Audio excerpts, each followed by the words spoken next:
focuses on good influence.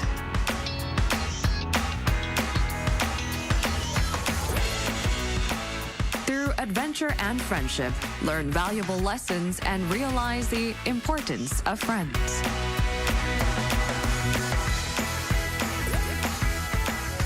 Covering topics such as family, friends, and courage, they help children learn how to interact with the world.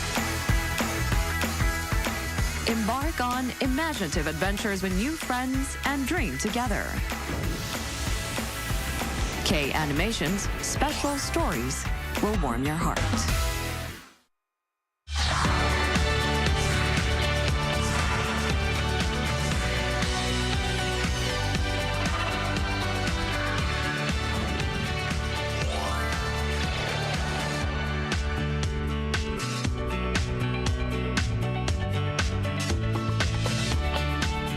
안녕하세요. Riding on the Korean wave.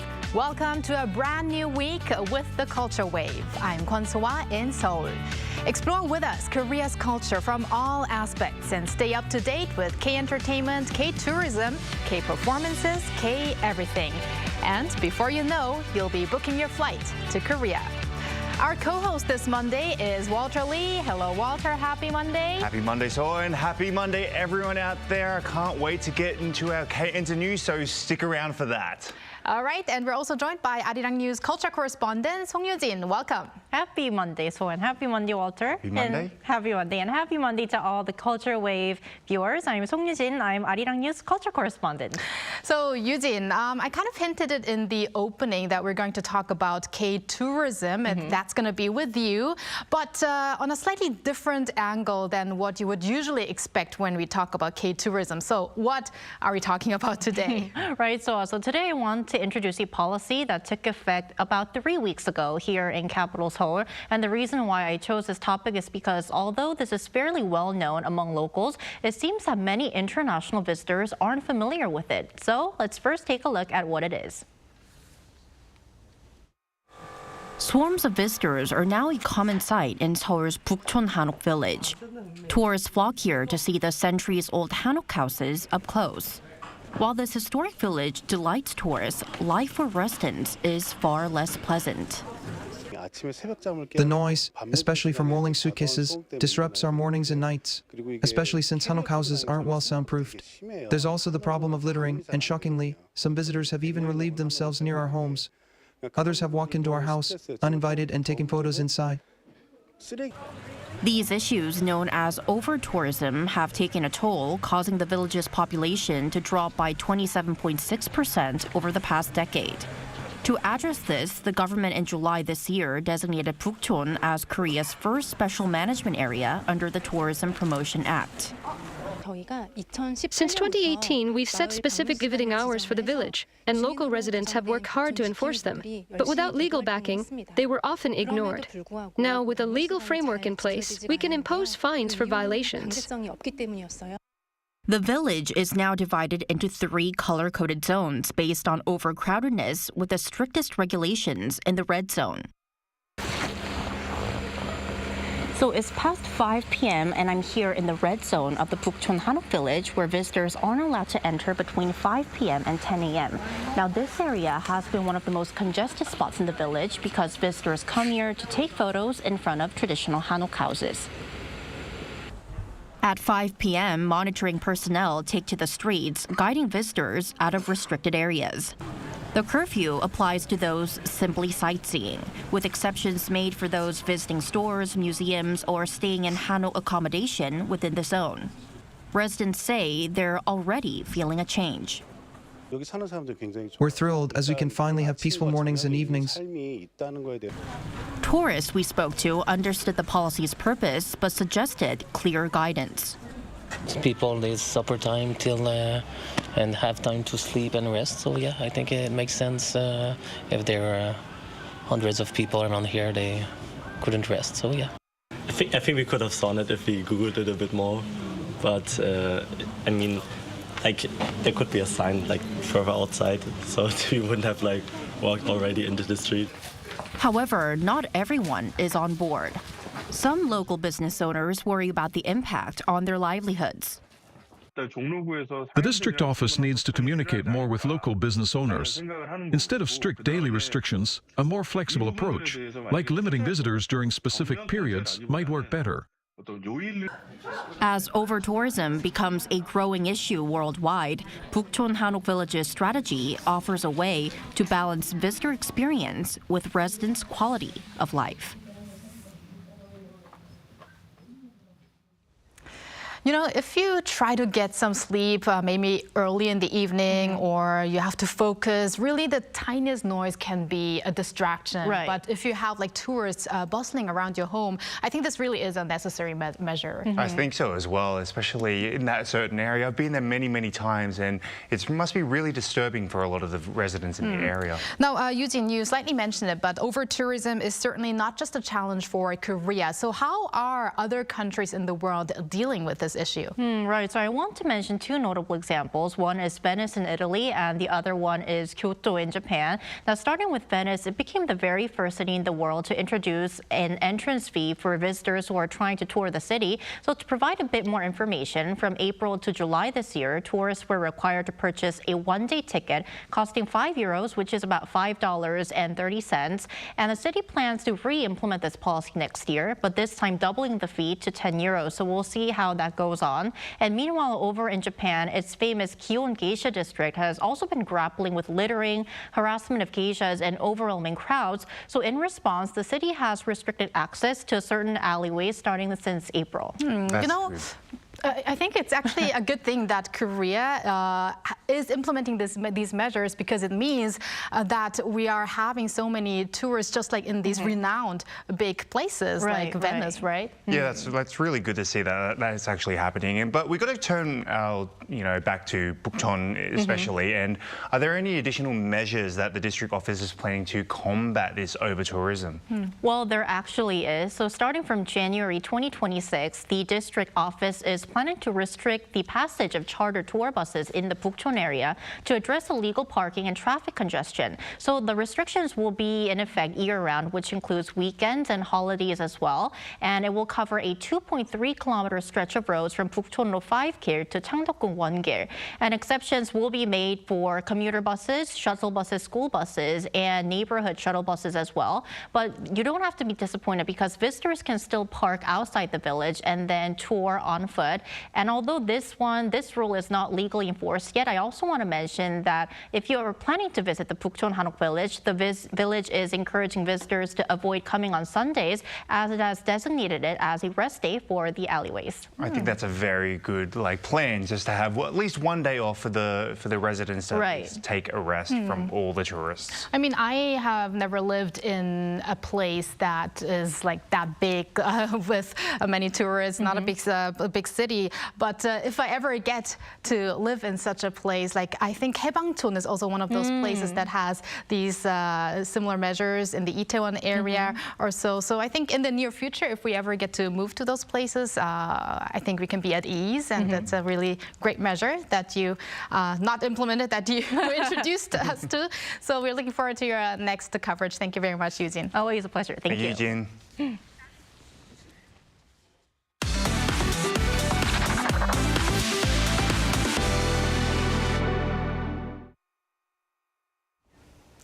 Time for our daily dose of K-Enter News with Walter Lee. Walter, on Friday, we talked about the new release by BTS's Jin, his new album, Happy, his first solo album.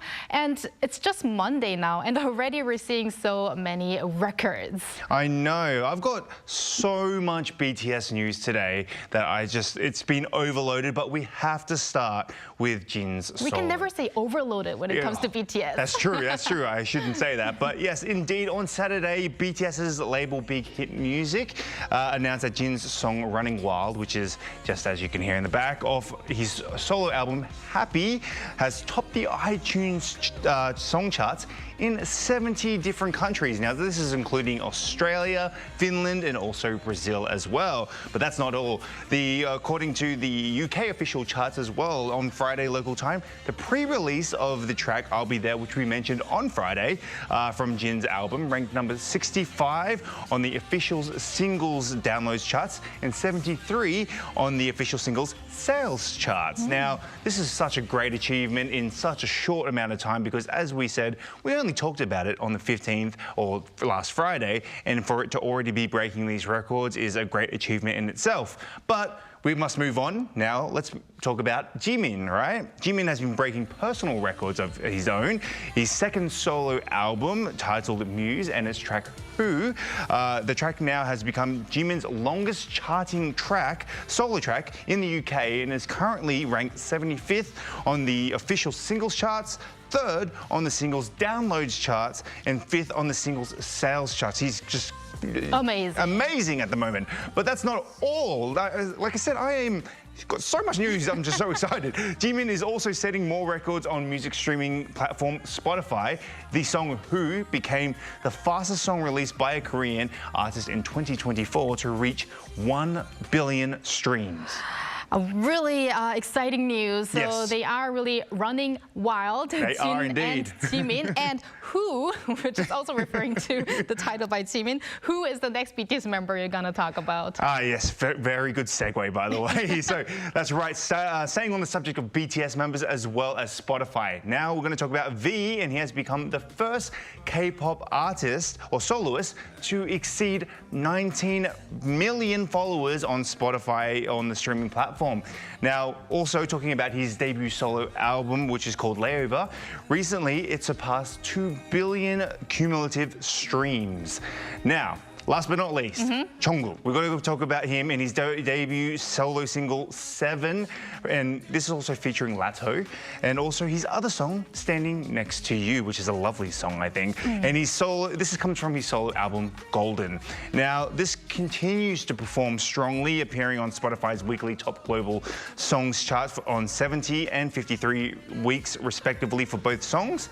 Now, Jungkook is the first K-pop artist to achieve 2 billion streams on Spotify for a single song. Now, it only took 469 days for his song 7 to reach this milestone, making him the fourth fastest song in Spotify history to do so. And these are following other artists like Harry Styles, The Kid Laroi, and Justin Bieber, and The Weeknd as well. Wow, congratulations to all of the members. And Walter, I haven't seen you so excited talking about boy groups, because usually you like to talk about girl groups a little bit more. Yes. But we have another boy group to talk about. We do, and we have The Boys, not just any boy group, The Boys. Now, they're set to transfer to the label 100.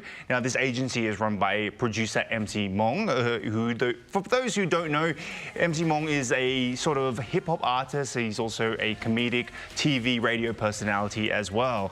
Now, 100, the agency announced their move to on Friday, and although the members' current contracts have not been expired yet with IST Entertainment, they are expected to join 100 in the middle of next month.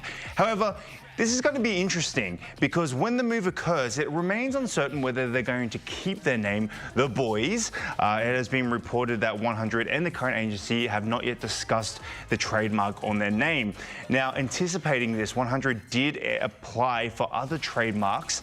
Now, under similar names, The Boys, B-O-I-S-E, The New Boys with a Z, or TNBZ, which also is short for The New Boys. Oh, okay, I see. What would be your favorite among those? I think The Boys with the O-I-S-E. Okay, sounds good.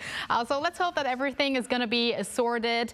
So also that the fans, know how to support them in the future. Yes. So thank you very much, our K-Enter boy Walter, for that, and stick around. We'll see you soon. And now time for some other culture-related news with our AI anchor, Ari. Hello and welcome to the Culture Wave AI News. I am Ari, here to guide you through the latest news and events in Korea's cultural scene. Here's our first story of the day. The inaugural World Taekwondo Virtual Championships were held in Singapore, marking the beginning of a new era in virtual Taekwondo competition. This innovative format allows athletes to compete against virtual opponents in real time, using a motion tracking system and VR headsets. organized by the World Taekwondo Federation. The championships aim to expand the sport's global reach and foster its growth in the digital age. Team Korea made a historic debut, securing 1 silver and 2 bronze medals. An exhibition showcasing Korea's diverse national heritage through media art has opened in Gangneung, Gangwon-do Province. The exhibition uses advanced 3D technology to recreate some 150 national heritage items, including iconic national treasures like the Seokguram Grotto, famous palaces and traditional dances. Organized by the National Heritage Service and the National Heritage Agency, the event leverages 3D assets developed over several years. The exhibition runs until December 20 at the Arete Museum in Gangneung, with its counterpart in the U.S. state of Las Vegas also open. The 2024 Korean Seoul Grand Festival was held in Seoul's Yangjae district over the weekend. A variety of activities captivated audiences, including a makgeolli brewing program, a special auction for limited edition traditional liquors, and seminars on alcohol industry trends. Now in its 14th year, the festival is Korea's largest traditional liquor event, attracting over 10,000 visitors annually with a goal of promoting traditional Korean liquor. That's all from me. Keep it tuned to the Culture Wave.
Jeongnyeon, The Star is Born. A K-drama star born from a webtoon has been receiving immense love in Korea and even abroad, despite its theme revolving around something unfamiliar even to many Koreans, gukguk, a traditional Korean all-female theater. What is it about the drama and gukguk that's fascinating viewers? To talk about this, we are joined by culture critic Professor Ji Hae-won from Kyung University's Arts and Cultural Management Program. Welcome, Professor Ji. Hello, good afternoon. So let's talk about this fascinating drama, the 12-episode drama Jeongnyeon, The Star is Born, or Jeongnyeon이 in Korean, actually just came to a close on Sunday, just yesterday. So what is it about this drama? Let's first talk about the popularity that it received. Yeah, Jeongnyeon이 is a TV and weekend TV drama which first broadcasted on October 12th and just wrapped up the last episode yesterday with the highest viewing rate of 16.5. Actually, it started with 4.8 8, actually in the first episode, but just doubled. The score was doubled in the next one. And it ranked the #1 among the entire TV shows at the same time slot, and also the #1 among the entire media contents, including OTTs, in the first week of November and also the second week. And also it gained global attention by ranking top 6 in the Disney Plus the Disney Plus Global TV Show category, and by #1 in the Taiwan, Singapore, and Hong Kong, and #4 in Japan. Yeah, and thanks to the huge success of this drama, all the audiences got more interested in gukguk, 여성 gukguk, female gukguk these days. Right, that is quite an achievement. And let's continue with gukguk. It's being dubbed as a kind of forgotten all-female traditional music performance, and it can be a little bit difficult to understand what it is. So please enlighten us on this historical arts. As May you watch the Jeongnyeon, the drama, so it's more like the gukguk is more like musical theater these days. But we have to look at the changguk first to understand the gukguk. So it is one of the traditional Korean theatrical performance. It is similar to pansori. But while the pansori is usually performed by one singer with the book drummer, the gosu, the changguk is performed by a group of actors, and which is kind of an operatic version of pansori. So, but in most cases, with the male performers playing the leading roles in changguk. But in the late 1940s, another version of changguk was created with the all-female singers and the actors. So this all-female cast changguk is known to 여성 gukguk, female gukguk. So it was the mega hit theatrical genre in 1960s until 1960s. But as we watched in Jeongnyeon, seeing women in main roles has been very, very popular, especially among the female audience members. And through this alternative masculinity, they got some sense of freedom in the male-centered society, and there were big stars, such as idols in these days. So Im Chuneng, Jo Gumeng are big stars in those days. So it's more like Munokgyang in Jeongnyeon. So 여성 gukguk had been very, very popular until TV or films replaced its fame, over the 1960s and 70s. TV, many people watch TV or more films, and gukguk has almost disappeared. Right. It is because of so many contents that we can now see on various platforms why we cannot watch this gukguk anymore that often. But Walter, you have another question for Professor Yes, I do indeed. So despite the actual unfamiliar theme of the drama, what do you think why does it become so successful? What has led to its success, do you think? Of course, the actors first. So the actors, Kim Tae-hee, Shin Ye-eun, Jung Eun-chae, Kim Yoon-hae, the leading actors, and many others are all amazing. So I've heard Kim Tae-hee, Kim Tae-ri, right? Kim Tae-ri, I'm sorry. Kim Tae-ri, I'm sorry. So Kim Tae-ri also trained for pansori 3 years before filming this drama, and the other actors are also trained for a while. But as you know, it is not easy at all to learn pansori for a limited engagement, limited period of time. So it is amazing, and that is one of the strongest parts, the factors of the success of drama. And the other one is there was a webtoon of the same name, so many people already knew about the Jeongnyeon, the webtoon, and there was changguk version of Jeongnyeon was performed last year. So many people waiting for the drama version of Jeongnyeon and with the high expectations of it. Well, that's quite interesting. Directional aspects of the drama have also been praised. Can you give us some examples, maybe?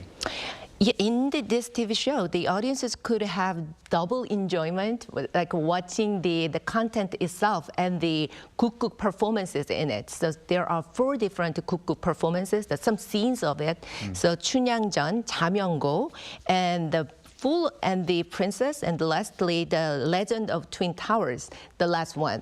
it was just aired yesterday. So from the real stage acting, the audiences could more understand what Gukguk is and what the all-female cast theater look like.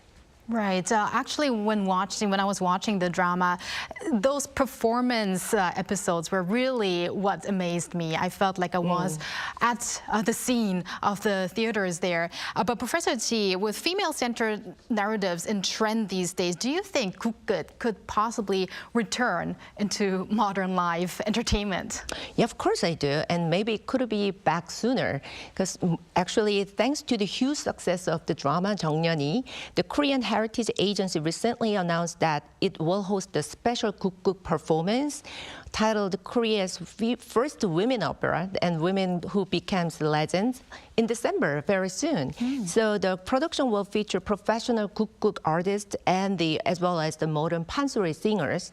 So on the original form of all-female theater, all-female, like 여성 Gukguk, female Gukguk. So I hope it will keep run after the special performance and more Gukguk performances will follow.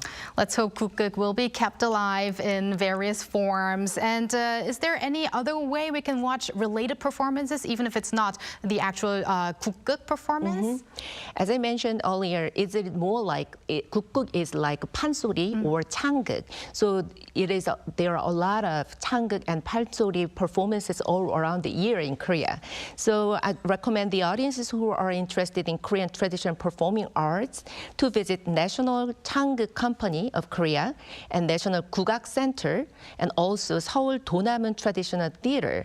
So you could see many different kinds of authentic Korean theatrical arts there every month and every day, including singing, dance, and of course, pansori and changguk.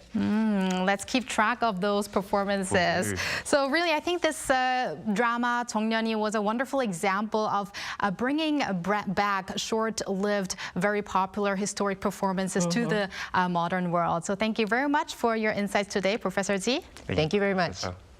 And that brings us to the end of Monday's edition of The Culture Wave. And thank you, Walter, as always. Thank you. I'll see you soon. Thank you for spending the past half an hour with us on The Culture Wave, and hope you join us again on Tuesday at 2 p.m. Korea time and maybe one day here in Korea.